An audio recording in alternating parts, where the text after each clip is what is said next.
I just thought if I can just inspire even one woman who's over 55 to do whatever it is, it might not be a YouTube channel, it might be something totally different, but don't give up on life. I want to sort of fit into this mold so that society accepts them as a standard 60-something-year-old woman. I just don't want to be like that at all. I was wearing that miniskirt to go out, and he said to my dad, he said, "Are you okay with this?" And my dad said, "Why not? I mean, how do I know? I'm a man, you know, it's not for me to say." I like handbags because for one thing, they'll always fit you. It doesn't matter if you gain weight, lose weight. They're a great reflection of the person who carries them. They say a lot about the designer as well. She liberated women, you know, fashion-wise.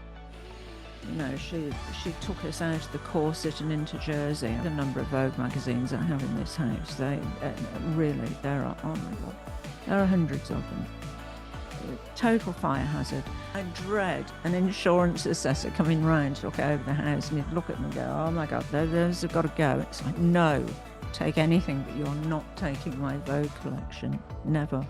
Hi everyone, my name is Liz and this is the Pink Lookbook, and today I have something very special for you. I have a very special guest from Australia. I'm talking to Kaz, who also has a YouTube channel called 5ftNothing, and we actually met online. We met on Super Dacob's channel during a live, and I would also like to thank him here not only for introducing me to Kaz but also for his shout out back then.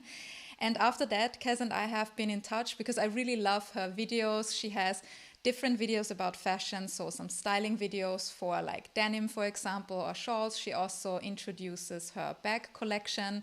She also has a very interesting one about her Alexander McQueen collection, which I really loved. And I really recommend following her. So I will also drop all the details below. So also a formal welcome and hello to you, Kaz. Thank you for joining me today. Thank you for taking time. Hello to you, Liz. It's a pleasure, really. I really look forward to talking to you because already in the conversations before this call, I had the feeling that we have a lot to talk about. You sound like a very, very interesting and knowledgeable person, not only when it comes to fashion, but fashion in particular from what I saw in your videos. And that would also be my first question to you. How did you get started with YouTube? Where does this passion come from for fashion? And also, how did you decide to share this passion with an online community? I can pinpoint the exact moment when I started to be interested in fashion. My mother took me down to London. She was having a fitting for a Christian Dior duster coat in emerald green in raw silk that was just, no. I thought, oh, I would love to have that coat today. But I was 5 years old, and I just remember looking at that coat and thinking how incredible it was and how beautifully made, and also how well dressed the people were that were there. And one of the ladies showed me round the showroom and was showing me all the different gowns and everything they had. And I just instantly fell in love with all of it. It really was a wow moment. And from that moment onwards, you know, I always used to pick out what I wanted to wear, you know, depending on where we were going. And if I went out shopping with my mother, I always used to say, "Oh, look, there's a really nice dress over there. That'd be great for me. Why don't we get it?" You know, thinking that we had a money tree in the garden or something, and, you know, we had endless amounts of money, which we didn't. Yeah, and it just grew from there. I was fascinated by fashion, really. As for starting the YouTube, I've been watching YouTube from when it started. And beginning of this year, I was watching a YouTube where somebody was saying that they were running a course for people who wanted to start a YouTube channel who were between the ages of 18 and 55. And I thought, wow, that's a bit rude. I mean, you know, what am I supposed to do then? Just lie down and give up and, you know. And it was like waving a red flag at a bull. I mean, I'm when I'm passionate about something, I'm really passionate about it. And I'm not always the most calm person in the world. And I just thought, right, well, I won't tell you what I thought, but because we're on YouTube. And I just thought, okay, you just watch me. And that was it. Simple as that. Yeah, I mean, I've always been like that. If somebody said you can't do it, I have to prove to them that I can. I'm ultra competitive. And I think we all benefit from this. A silly comment like this, where somebody says, "Oh, after 55, you're not YouTube material or whatever," and now we can actually enjoy your content on YouTube.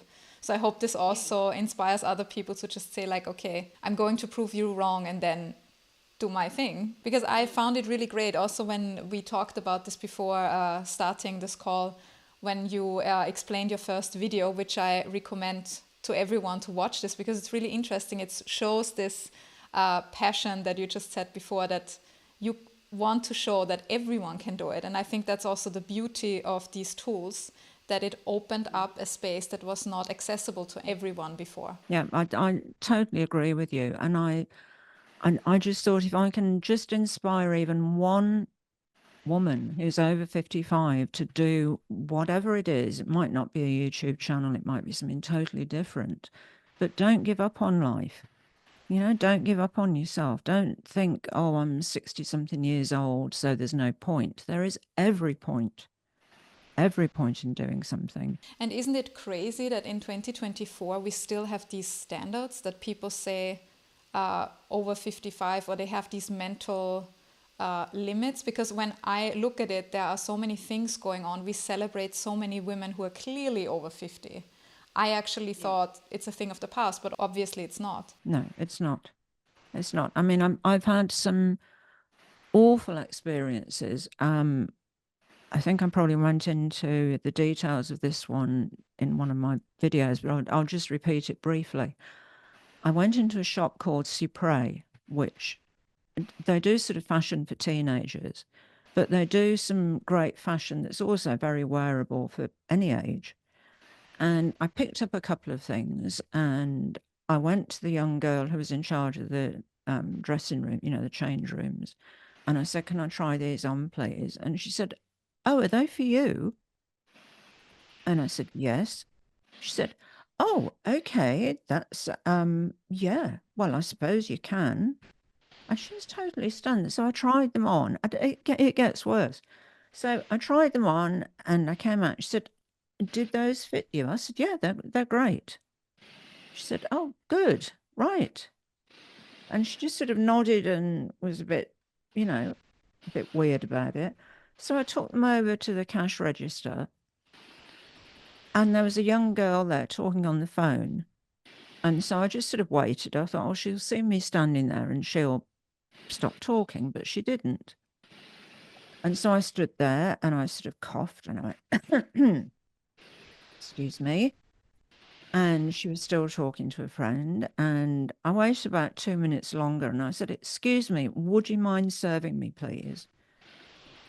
And I just, oh my God, I seriously, I cannot believe what she said. She said, do you mind? I was talking to my friend.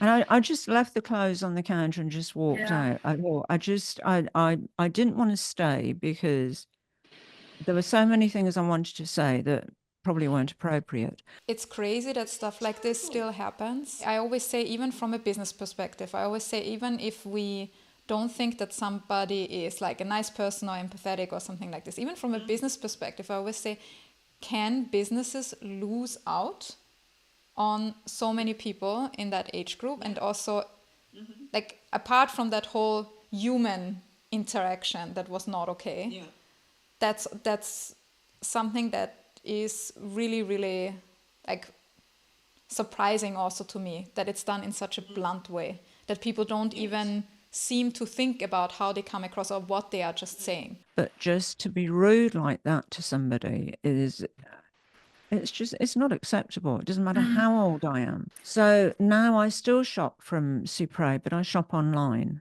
I just wanted to say that was the next question I wanted to ask. Do you think this is also a reason why online shopping is gaining more and more traction, not only because of the pandemic that we had, but also because of things like that? Yes, definitely. Definitely. I mean, and a lot of my friends who are older just don't go shopping anymore. They do all of their shopping online. And I do nearly all of mine online as well. I'm like you, I would probably then just leave and then say either I don't want to go back there again, because I also had interactions here. Like, for example, Vienna is also not really famous for being a very friendly city, let's put it like this. Rudeness is somehow part of the culture also. And it was the same for me. And also when I go shopping with my mom, sometimes we get these comments like they want to, even when I was younger, it was even more. They wanted to help me because I'm the easy customer, not much thinking in that. And then a woman who is more mature or with a different body shape is then something they don't want to deal with. So we had the same situations, let's put it like this. And then I also said, I don't want to go back there. They don't treat us nicely. And then before the pandemic, my mom was a bit apprehensive in using online shopping. And then I said, the brands, and when they tell you, oh, we don't have this in your size, with this like typical attitude that made her feel really, really bad. And I saw it and I felt so bad. I was like, this is not true. They make it in your size. They just don't stock it here for some ridiculous reason. Look online. And once she saw that it's actually just not the brand, it's the people stocking it, that they don't take that into account. And I said, like, you're not the only one in that size. This is ridiculous. Just try it. And now every time when we talk, she's like, oh, I found this online shop. I found that online shop. And you see, because she also loves fashion. And this is what I find so sad, that the human interaction suffers because people get disappointed and hurt also. It is a shame because people are just forgetting how to interact with each other in a pleasant, in a pleasant way. You shop online because you also show on your channel, you have a collection of Chanel bags, for example, and we know the model of Chanel is slightly different when it comes to that. So how do you do it in that case? All of my Chanel bags, except 2, were bought pre-loved online. So for you, it's not a barrier, let's say, to buy luxury online. So you are actually indifferent. I've been working with computers since the early 70s. So I'm very comfortable with computers and technology. There's no barrier. But tell me more about this. So how come you started working with computers as a woman that early? It was purely by chance, actually. I started working for a temporary agency, that used to sort of place you in temporary positions to cover, annual leave, sick leave, maternity leave, whatever. And I just, I remember the lady who ran the agency said to me, oh, do you know how to use a computer? And I had an XT at home then, which was, like really the lowest of the low now. And it had a 20 megabyte hard drive as well, which was pretty fancy in those days. And I can remember as well, it cost me over 3,000 Australian dollars, which was pretty crazy. Huge amount of money, really. And she said, oh, great, you can use a computer. Oh my God, I've got so many jobs for you then. And so I just sort of got into it on that route. Yeah. And I've always loved computers. I think they're fascinating. I met my husband online because my eldest son ran a bulletin board system, which I don't think anybody listening to this is going to even know what one is. It's where you have a website and you can dial into it and you can chat to people, you can leave messages. It's a bit like Discord, I guess, but a little more advanced than that. We met online there. We were just talking, and I think the lovely thing about meeting people like that is you get to know the person first before you actually see them. I think so many people can walk straight past their soulmate and not even know it. Or because they just look at somebody and physically they think, oh, not quite my thing.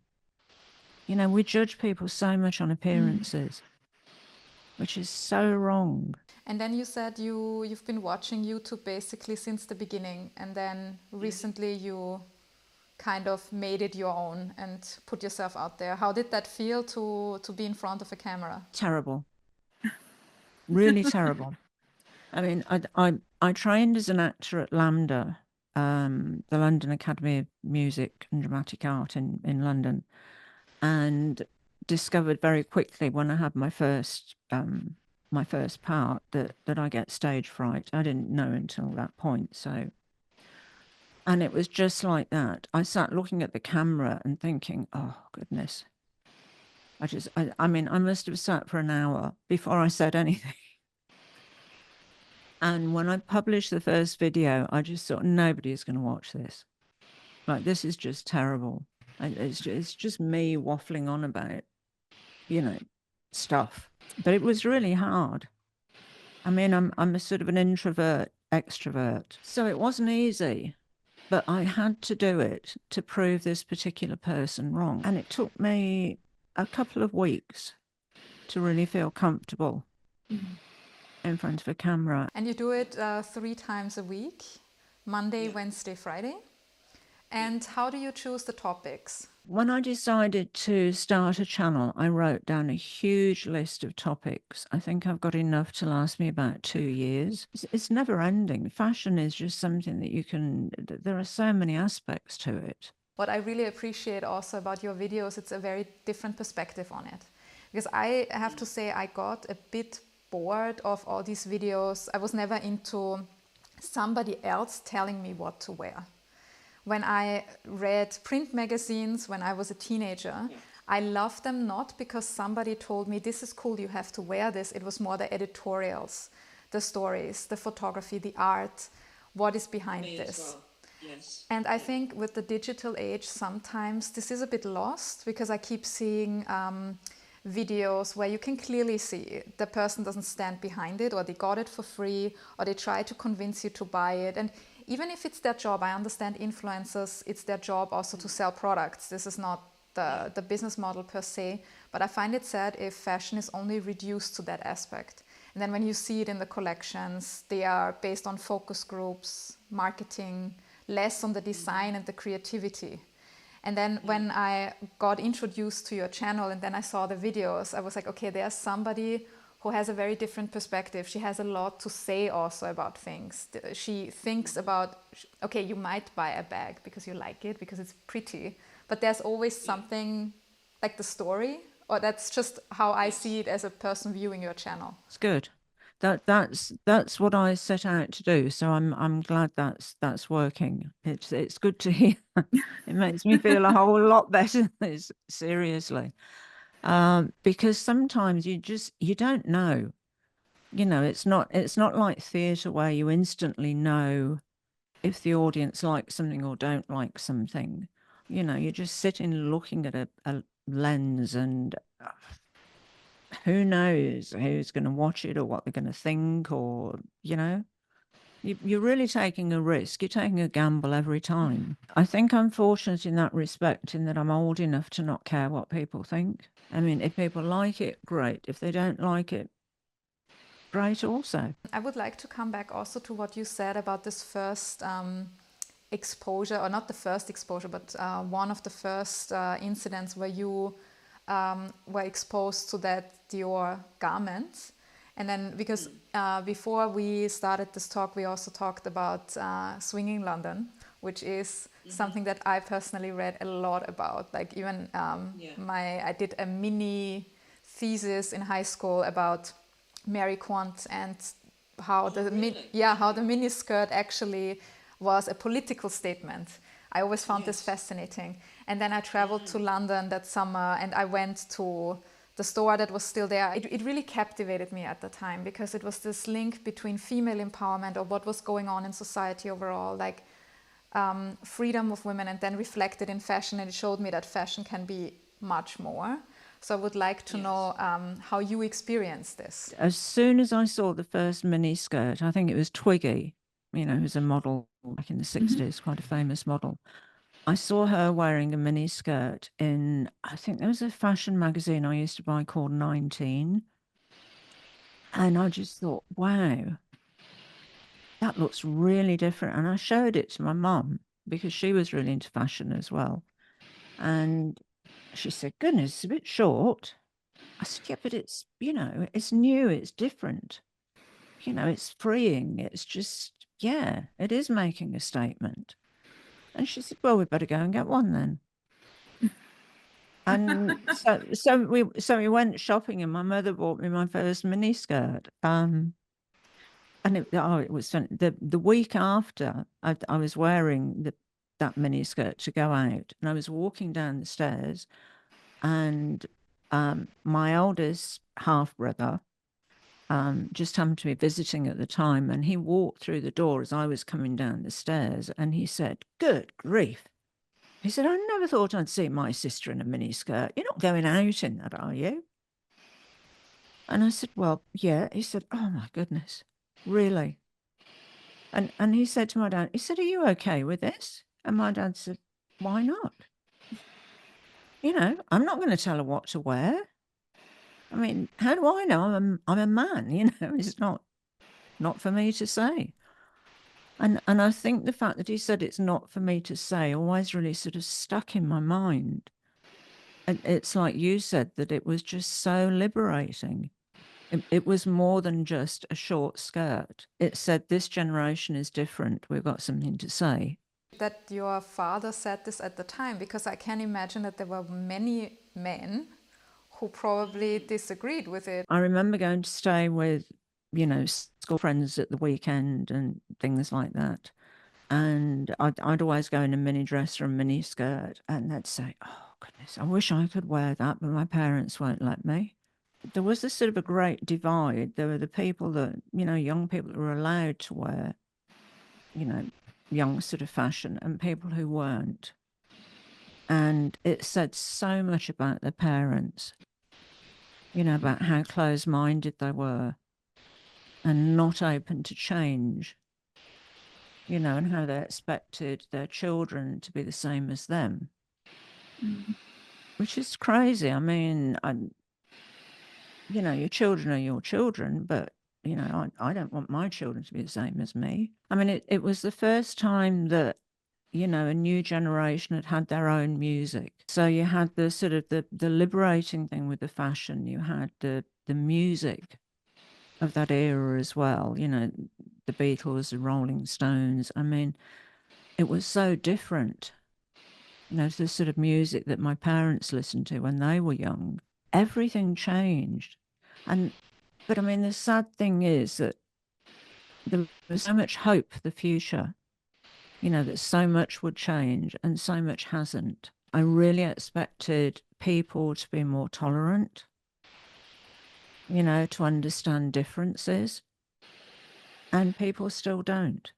And also, how do you see it in terms of, because we talked about this being open. So when I look at fashion overall now, no matter if it's in print magazines, online, on Instagram, I think sometimes we have this overstimulation, because the miniskirt, when we compare the miniskirt from back then to miniskirts later on, it was actually not that short. It was like, when I compare it then to much later, where it was basically like a broader belt, it was not, but it was the times. How do you see it now when you look online and you see certain trends or certain women showing themselves in certain clothes or in certain poses, with all that background coming from that step with the miniskirt? I find a lot of it repetitive. I very rarely see something new and different, and it's sort of cyclical. It just goes round and round in a cycle. And I think, oh my God, I've had one of those. Oh, I wore one of those in, 1980, or, oh my God, not one of those again. Because I like to dress, I don't know how to describe my dressing really, but not conventionally for a 60-something-year-old woman. There's a chain of shops in Australia. They target the over 60s. And everything is made from that cheap, nasty polyester. All the trousers are too short. So it makes all these women look like they've got legs that are about, a foot long. And the dresses have these huge, crazy, colourful prints on them. Yeah. And I just look at them and I think, I just, no.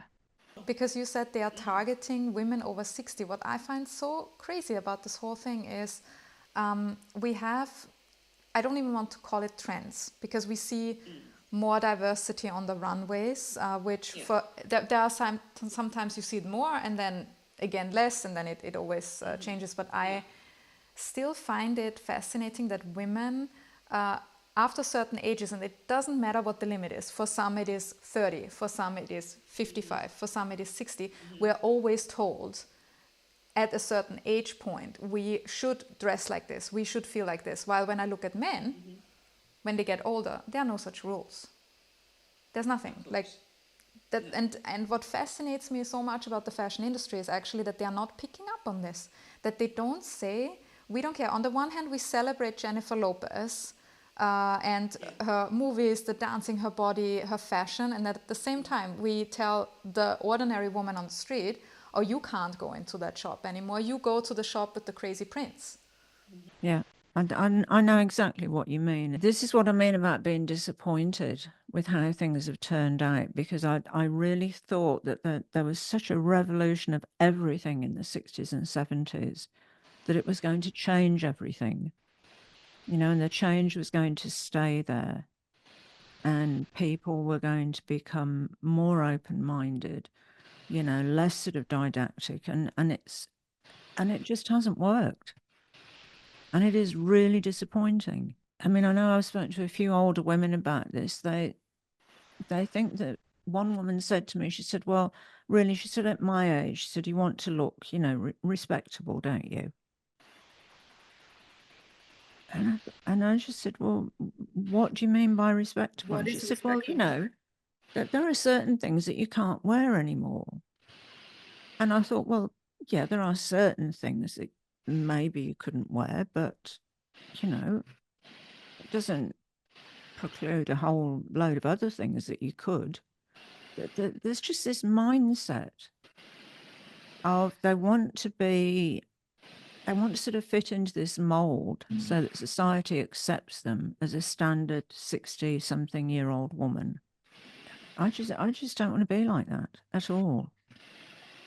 And I find it very difficult to find other women of my age that are willing to sort of step out of that mold and be themselves. Also feeling comfortable in whatever you want to wear, because okay, some people might feel more comfortable fitting into that mold. For them it's like, I feel like I prefer this, and for others it's this being different, expressing themselves more. And I don't think this should be linked to age or any other thing, even like when we talk about body shapes and all of that stuff. I think as women we have been told for way too long what is the standard, what we should look like, and this ideal of this eternal youth that I also find like completely, I mentioned Jennifer Lopez before. On the one hand, I find it amazing that we now have women at a certain age that are still these symbols. I don't want to say the full thing because of YouTube, but at the same time I'm like, first of all, why are you surprised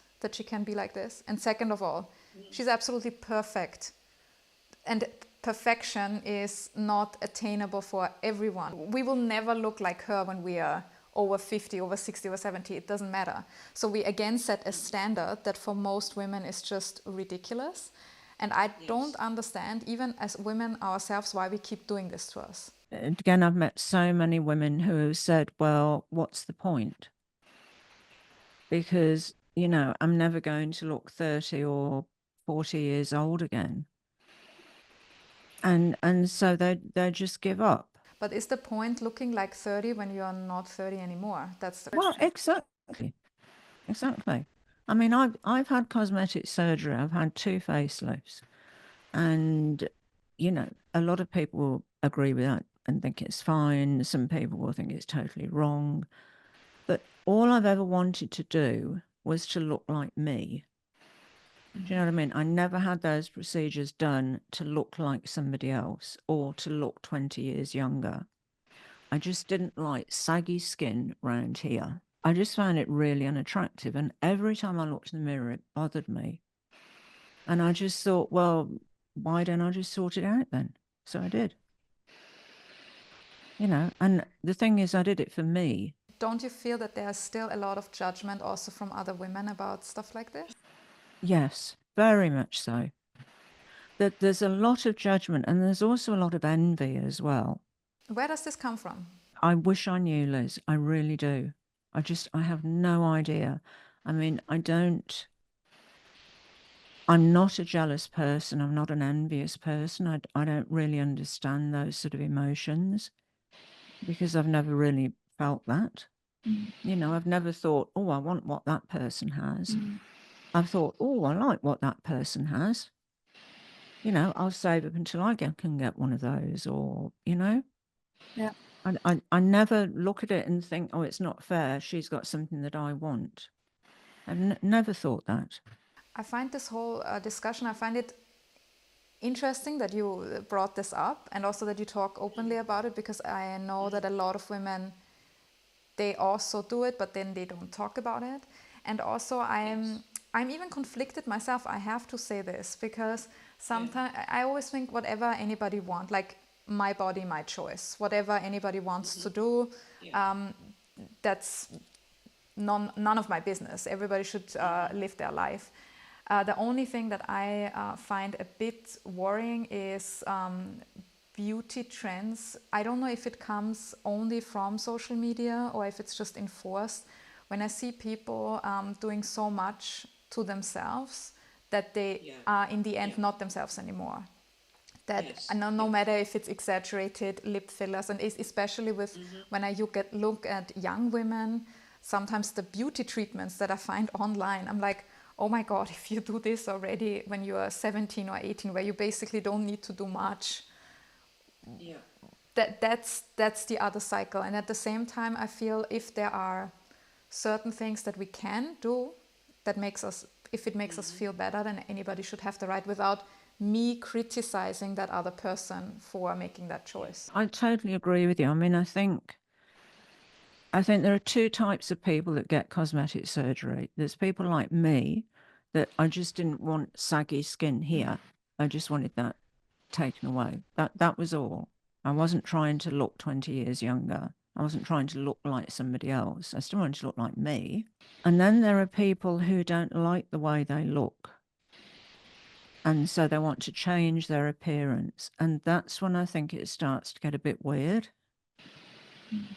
You know, because really then you're showing that you have such low self-confidence, such low self-esteem, you know, that you can't even look in the mirror and find something attractive about your own face. I think that's really sad. I don't find it that surprising actually, because when I think about my youth, when I especially think about teenagers or women in their early 20s, when I compare it to back then, I was a teenager when Kate Moss was the beauty ideal, Claudia Schiffer, all these beautiful women. And I always knew I'm never gonna look like them. Like, they are beautiful, they are like these creatures that are just from another world. But still, of course, when you are 15, 16, you think like, oh, am I too big? Do I need to lose weight? Do I need to do this? I always had this thing with my teeth, with the gap in between. So I can kind of also understand when that generation that grew up way more digitally than I did, they look way more often at themselves. There are studies that show the amount of time that we see ourselves now compared to 30 years ago is much more. So they are constantly presented with this. Constantly they see people that have this not only appearance but also that life, and then they get a bit insecure. At the same time, I'm like, you also have to have a certain strong character, but sometimes I feel that maybe they are too young to have that, and this is the danger when it's then like flipping into this. We talked a lot about your attitude to fashion, that it's basically some interest that has always been kind of like been in you, and you express this. When you now look at, let's say you have already a collection of things, like over time you probably kept some things that you would not want to part with. When did you realize that you're actually not only passionate about fashion, that you're actually kind of collecting it, you're a collector of certain things, and how did you then say like, okay, this is my true passion, I want to collect bags or something else, for example? With handbags, I had one cupboard And I always said that when that cupboard was full, I wouldn't buy any more handbags. Or if I wanted a new handbag, then I had to sell one that was in the cupboard. And yeah, there are a few now.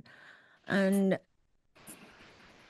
I don't know. I just thought, well, why do I have to sell one to buy another one? I can just buy another one as well. I mean, it doesn't really matter. I mean, if you can afford to do that, then why not? I just found the different fashion houses really fascinating. The differences. Just, I find handbags interesting. I think they're a great reflection of the person who carries them. I think they say a lot about the person. And I think they say a lot about the designer as well. And Chanel, I love because of Coco Chanel. I mean, she liberated women, fashion wise. She took us out of the corset and into Jersey. I mean, wow. I mean, what better thing could have been done than that? She wanted women to be comfortable. There was Dior, admittedly a bit later on, doing the very nipped in waist, you had to have that sort of hourglass figure. And whereas Coco Chanel always, I don't know, her fashion was more sort of rectangular. The body that wore it sort of molded the shape. It made everything so much more flexible. And yeah, it's just interesting. I mean, I like handbags because for one thing, they'll always fit you. It doesn't matter if you gain weight, lose weight. I always joke and say a handbag will always be by my side, and they always will. So for you, it's not only about expressing yourself through the bag, but also the bag stands for like the overall philosophy of the brand or the designer, and it also like reflects history in a way. Absolutely. Yeah. I mean, it's not just superficial. There is more to it than that. So how do you see it then now, especially currently when we think about Chanel, but not only Chanel, a lot of brands are, because the designer who founded the house is not there anymore. They had this string of creative directors. Also the strategies changed because they have been bought by conglomerates. Do you feel that this is also reflected in the products? I think it definitely is reflected in the products. It's reflected, unfortunately, in the quality of the products. I mean, as much as I love Chanel, the quality of their bags lately is no, it's not good. It's really not good. I mean, the last bag, well, the one my husband bought for me, is a denim bag because I looked at the leather bags they had and just thought, no. So you can tell the difference when you look at your different collections that it's not the same. Yeah. Oh, definitely. I mean, most of my leather Chanel bags, yeah, are at least 10 or 12 years old. And I think those are the newest ones that I have. I mean, my favorite one is from 1994 to 96. I can't quite pinpoint the date, which is annoying, but the quality has gone downhill, because they've been bought by these conglomerates, although Chanel not so, because that's privately owned. But it's still all about bottom line. It's about the profit. And to me, fashion is an art form. And I can't quite put art and making lots of money in the same basket. Do you know what I mean? They're just not, your first thought should be about the piece that you're creating, not about how much money it's going to make for you. Well, and you would think that at certain prices, because we are talking here about a lot of products that have increased, especially over the past years, you would think that quality would not be an issue then, because you pay that price and they can afford the material or the hours put into these products. That's what I find most upsetting about all of this. You pay a certain price and then it doesn't come up to this aspect anymore. And then also I think in the long run, this will actually damage the brands. I don't believe that they can just keep going, because even people who might not know so much about the background of the bag, they might buy a Chanel bag or a Louis Vuitton bag or whatever, because they aspire certain things with that purchase. Over time, people will realize what's going on. And this is what I find sad, that legacy that you just mentioned, why you admire Chanel for the story, is kind of destroyed, because then the other aspects are more in the minds of the customers. I mean, they're shooting themselves in the foot, basically. This cannot go on.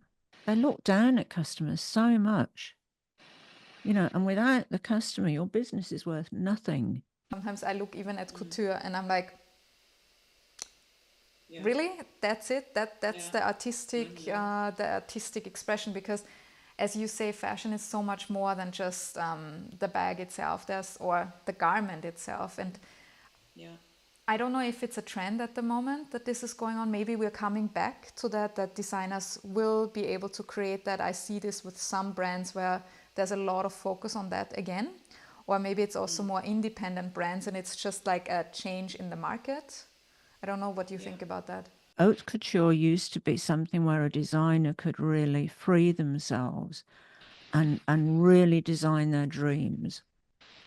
I mean, I know Karl Lagerfeld famously used to say, oh, I can do X number of collections a year because I dream about my designs, and in the morning I just sketch them and the collection's done. I think now haute couture is tied to that sort of profit thing as well. It doesn't let designers be free with their ideas, with their creativity. It's just that the whole money thing is stifling creativity. I think it's really a shame. I also think from the business perspective, haute couture since the 50s, because famously Dior was also struggling only doing haute couture. They had to kind of introduce ready to wear. I think that's almost part of the business, but as you say, I think this artistic freedom, I think we are losing that a bit, because even haute couture now is pushed to create sales also, which in the end, okay, fashion is business, we have to accept this. But sometimes I'm just stunned. Like, I just rewatched the recent Paris couture shows, and there are very few collections where I have to say it caught my attention. And I don't want to be mean here and be overly negative. It's just, as you say, very repetitive and sometimes really easy. I saw this one, I think it was Balenciaga, where they advertised that this is one piece of fabric and somebody will come and put it together when you want to wear it, and then you can't wear it again. And that's the concept of the dress. And I'm like, okay, we can now discuss this. Is this like an art installation? Is fashion fleeting? Whatever. Yeah, we can interpret it. But when I saw this, I was kind of like, okay, Cristobal is now rotating in his grave. What's going on? It really is quite horrific. I mean, I just no. I mean, that is not what it's about. It really isn't. I mean, anybody can take a length of fabric and drape it around somebody and make an interesting sort of shape or garment. Haute couture, I want to see things that are fabulous. Things that are so creative that they're just, wow, you just look at them and think, oh my goodness. There was a Valentino show that I saw about 10 or 15 years ago, and all the haute couture was there. And I remember I was looking at pieces really closely, and the tiny stitches, the tiny attention to detail was incredible. Just incredible. It was mind-blowing. And like you say, to just take a length of fabric and, yeah, I mean... But is there anyone, any designer at the moment, no matter if it's a big brand or a smaller one, where you say you see that artistic creativity? No. And the thing is, I don't know if it's because they haven't got that creativity or whether they just have to pull back from the limits of their creativity, to please the shareholders, the holding company, the need for making money. I don't know which one it is. Maybe also the pressure within the fashion industry, because I think the pressure is now in terms of number of garments, number of collections, the pressure is quite, it's much more than it used to be. I always find it interesting when I do the research for my videos and I go into the online archives, and then it takes you from like today until, let's say, 2010 or 2014, 13. It takes such a long time to scroll because there's so many collections.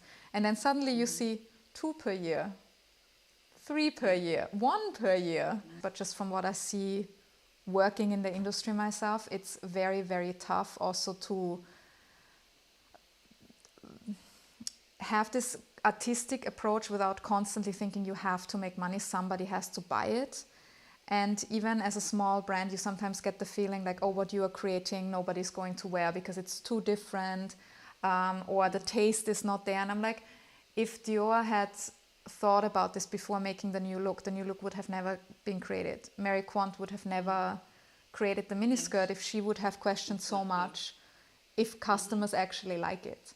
And I think this constant pleasing only the customer, because only the customer knows what they want. Sometimes, yes, they know, but sometimes we also need to tell the customer. And I think that's also something that is quite a challenge. The power has sort of shifted from the designer to the customer.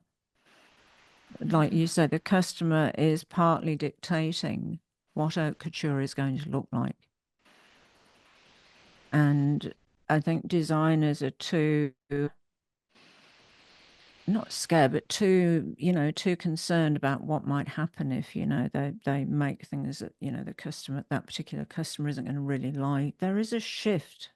The designer used to be the person who made the collection, but now it's almost like the customer, the consumer, is dictating what the collection is going to be like. But they're not trained. They're not. Do you know what I mean? They have no idea what it takes to create a couture.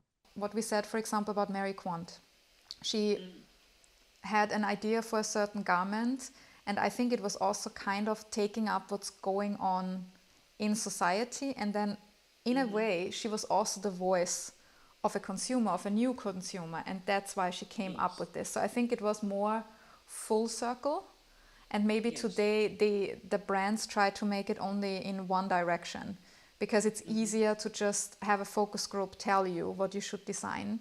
And I'm not even saying this is the blame is to be put on the creative directors. I think this is this overall business model, I guess. And I think it might work, or it might have worked for some time, because things are moving so fast. And then people who, for example, what I find really boring is all the designs that are now coming back from the late 90s, early 2000s, because of course it's like what you said before, I've seen it. Yeah.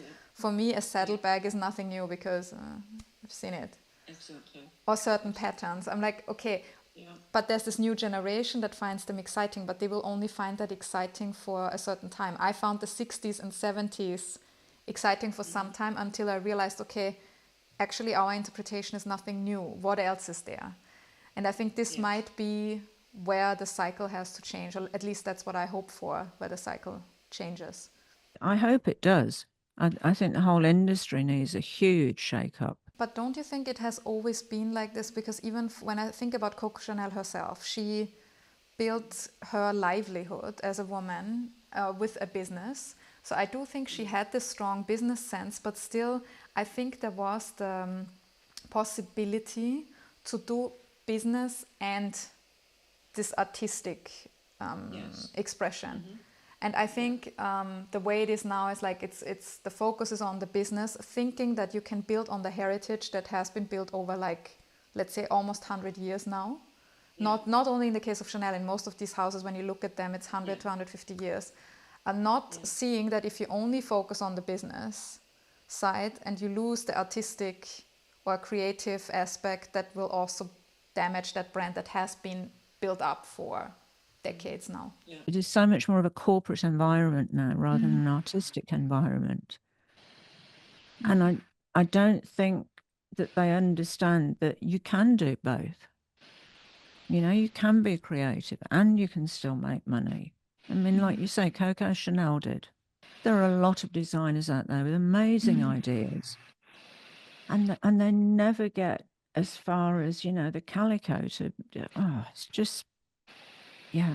But don't you think also the problem is that there would be a lot of people who actually have degrees in fashion or training in as professional designers in the way that they know how to construct garments, but they are not given the chance? Because from what I see at these big brands, very often they take an artistic director or creative director who has, okay, how can I say this without being like too obvious who I'm talking about, but it's more about the influence on social media rather than real design, or that they are a personality in a different field. And I'm not saying in general that this is bad, because a lot of artists are, for example, we said Lagerfeld, he was interested in so many things, music, art. I can imagine that as a student of fashion, you probably get disenfranchised and ask yourself, why would I need to learn how to drape, how to construct a garment, if somebody with no experience whatsoever just breezes in because they are, maybe I become a famous YouTuber and then I'm invited, you know? I saw a title for a video on YouTube that said how terrible it was that Virginie had ruined the brand of Chanel. And I just thought, what? You know, like, you think Virginie Viard had ruined Chanel? You know, social media, you know, is so instant now. Everything is so instant, you know. Very little research. That's just why I love your channel. You do your research. You know what you're talking about. You know, you're not the sort of person who will just say anything. With this example of Virginie Viard, I think we can see, like, we're quick to judge, because I also have to say, after Lagerfeld, I was also waiting, like, who's gonna come, what's gonna happen. Then we learned she's going to take over. She was kind of groomed by him. And I also have to say, like, a lot of the styling was also not like my taste. At the same time, I think we have become so fast in judging. We don't know the backstory. We will never know what happened behind the closed doors, who makes the decisions. And it's always easy to find one person to pinpoint problems on that one person. If we are successful, it's always us. And then if something fails, it's only that one person. I doubt, and it would also be very problematic for a brand like Chanel that's so big, that one person within, like, it was not even that long, that stint, could ruin the entire brand. But what I find interesting again is, like, would they have done the same with a man? I don't think so. I really don't think so. And I'm curious who is going to come. Oh, goodness. Well, oh my God. I mean, oh, look. Maybe to also close our discussion, we talked a lot about fashion in the sense now from this history perspective, also the ways of expressing oneself through fashion. If you have a conversation now with a woman, no matter the age, no matter the background, and you would, she would ask you about, okay, you have really good style, your attitude to fashion, I would like to also think more about fashion, what would be the advice you would give to that woman? I would really say to look around and see what there is available. I mean, I love Vogue. I've collected Vogue for, you wouldn't believe the number of Vogue magazines I have in this house. They really, there are, oh my God, there are hundreds of them. Total fire hazard. I dread an insurance assessor coming round to look over the house, and he'd look at them and go, oh my God, those have got to go. It's like, no, take anything, but you are not taking my Vogue collection. Never. I think really to look around on the internet just to see what there is available. You know, look in the high street stores if that's your budget. You know, decide what your budget is, and then find out which stores accommodate your budget, and look at them, and just see what you really like. Forget all about how old you are. Forget all about what size you are. It doesn't matter if you're a size 6, a size 16, or whatever. Forget all of that. Just what do you like? You know, and I think so many women don't wear what they like. They just wear what they think they can get, and they don't look. You need to spend time. You know, you need to invest time in finding what suits you. And I think if you get to the age of 60 something and you haven't discovered what sort of style is you, then you need to start looking and finding out. Because, you know, if you're retired, you've got time to do that. Why not? You know, if you've been a very sort of conservative dresser your whole life and suddenly you discover boho, you know, and you think, wow, I'd love to dress like that. Do it. Just do it. What have you got to lose? I mean, the worst thing that can happen is somebody can look at you and go, oh my God, that looks terrible. You know, no real damage done. I mean, you know, it could be worse, a lot. I've had people say that to me, you know. Well, my eldest son always does. He always says, why you always dress for a funeral? Because I like black. Simple. I think that was quite a nice ending to a very interesting conversation. Thanks a lot for sharing your thoughts, taking time. Also, to anyone watching, please follow Kaz on her YouTube, 5ftNothing. I'm gonna link it in the description below after this recording. And as always, thanks a lot for watching, and see you in the next video.